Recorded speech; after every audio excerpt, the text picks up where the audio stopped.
বুঝতেছেন না? চলেন থানায় চলেন, থানায় গেলেই বুঝবেন আমরা এখানে কেন। আপনারা তো আমাকে বিশ্বাস করেন না, আমার ফ্যামিলিকে তো জানাইতে হবে যে আমরা এখানে আছি। আমার কোনো রিজন আছে? এটা তোমার বাসা না, তোমার বাবার বাসা। তুমি তো একটা বিয়ে করে ফেলেছিস। আরে বাবা, বাবা মার দিকে তাকানোর দরকার নেই, নিজের বউয়ের জন্য কিছু একটা কর। কষ্ট কেউ শুনে না, আপনাও শুনবেন না।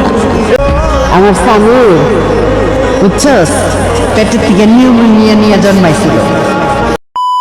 আসসালামু আলাইকুম বন্ধুরা, এটা আমাদের এই গল্প নাটকের 29 নম্বর পর্ব দেখে আপনি যদি অবাক হয়ে থাকেন তাহলে বলছি সামনে যা আসছে তা আরো ভয়ঙ্কর।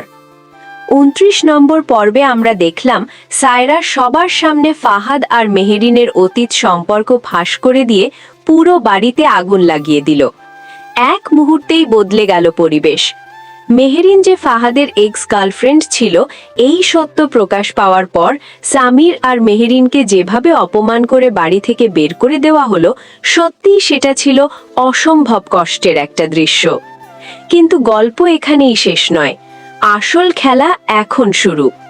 বাড়ি থেকে বের হয়ে সামির আর মেহেরিন যখন হোটেলে আশ্রয় নেয়, তখন আমরা ভেবেছিলাম হয়তো তারা একটু শান্তি পাবে, কিন্তু না।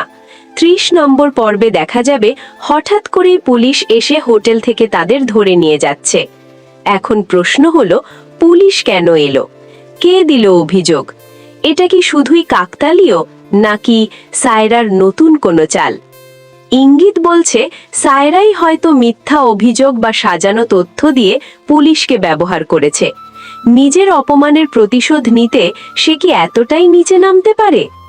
মেহেরিন আর সামিরের এই কঠিন সময়ে কে পাশে দাঁড়াবে? সবচেয়ে বড় প্রশ্ন, ফাহাদ কি করবে? ফাহাদকে চুপচাপ সব সহ্য করবে, নাকি নিজের ভাইয়ের জন্য এবার সে সায়রার বিরুদ্ধে দাঁড়াবে? হতে পারে আগামী পর্বেই আমরা দেখব এক বিশাল টুইস্ট, যেখানে ফাহাদই হয়ে উঠবে সামির ও মেহেরিনের মুক্তির একমাত্র ভরসা। বন্ধুরা, আপনাদের কি মনে হয়, সত্যি কি সায়রার হাত আছে এই গ্রেফতারের পেছনে? আর সামিরকে মেহেরিনকে এই বিপদ থেকে বাঁচাতে পারবে? আপনার মতামত এখনই কমেন্টে জানিয়ে দিন। আর 30 নম্বর পর্বের সম্পূর্ণ আপডেট ও বিশ্লেষণ সবার আগে পেতে আমাদের চ্যানেলটি সাবস্ক্রাইব করে পাশে থাকুন, কারণ সামনে আসছে আরো বড় বিস্ফোরণ। দেখা হবে পরের ভিডিওতে। ধন্যবাদ।